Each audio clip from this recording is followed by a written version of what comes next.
Reka ntugire mbahe ikaze mu dukurikiye kuri iyi channel yacu. Mr Ernest niko nitwa.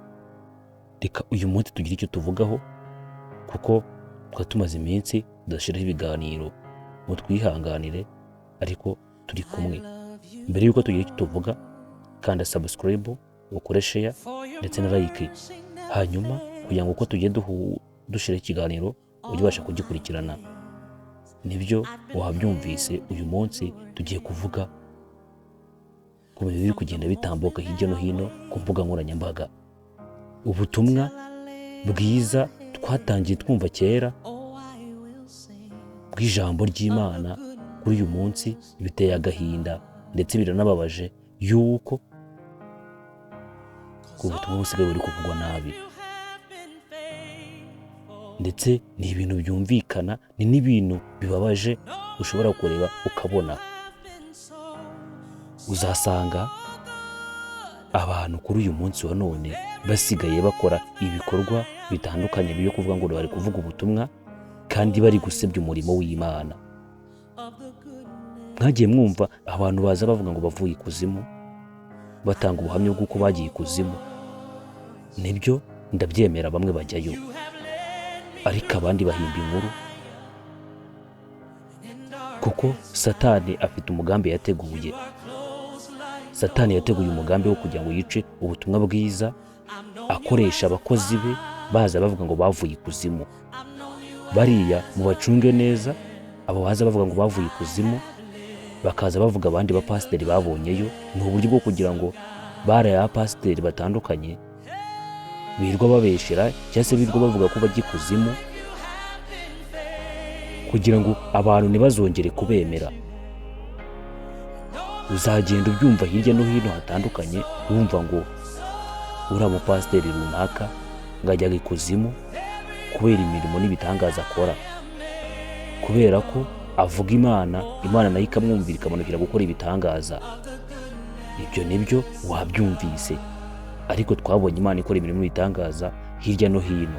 Rero bariya basenga ibitangaza bigakoreka, si uko bajya ikuzimu, ahubwo ni uko bamaze kwizera, bizera imbaraga z'Uwiteka Imana, hanyuma bemera Imana barayikurikira.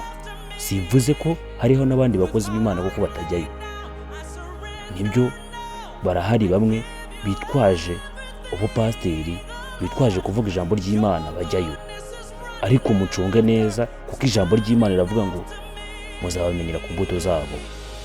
Mbese uwo mupasiteri niwumva bamuvuga ngo gikuzimu, wigeze mwegera cyangwa se ngo muvugane cyangwa se ngo muganire ngo umenye imbuto ziwe afite? Ibyo nabyo nibyo. Ijambo ry'Imana nimba rivuga ngo muzabamenyera ku mbuto zabo, nta mpamvu yo kugira ngo mupanike mwumve ko bicitse ngo ngaho ngo abapasiteri bakomeye mu gihugu cy'u Rwanda cyangwa se ibindi bihugu ngo bajya ikuzimu, ngaho umuvugabutumwa ukomeye ngo ajya ikuzimu. Ese ko numva bavuga abavugabutumwa ko bajya ikuzimu, ko tubizi neza ko n'uyu Yesu yabaye umuvugabutumwa ukomeye, kuki wowe atavuze ko yagiye ikuzimu? Uyu Yesu ni umwana w'Imana ukomeye, kandi n'aba bavuga ubutumwa benshi bari hanze ahangaha babwiriza mu izina rya Data wa twese wo mu ijuru, nabo ni abakozi b'Imana. Ntabwo byari bikwiye kwitana ba mwana twumva ngo bajya ikuzimu, ahubwo mureke twere imbuto zikwiye abihanye, hanyuma twihane, twumve ko dukwiye kubaho dukorera ijuru.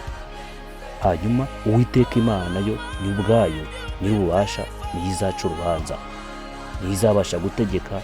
Bivuga ati yakoraga ibintu akora nabi, akorera Satani, hanyuma yongere ivuga ati aba ni abakozi banjye, kuko ijambo riravuga ngo azafata intama zishira iburyo, ihene azishira ibumoso. Nibyo wabyumvise.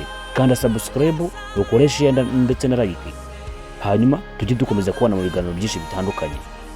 Hari ibindi byinshi nifuza kubabwira, andika muri comment nimba wifuza gukomeza kubana natwe kandi wifuza gukomeza kumva ibiganiro byacu. Kora kuri subscribe, nurangiza ukonde kuri ako kazogera kugira ngo uko dushize ikiganiro ujye ubona notification. Ndabashimiye.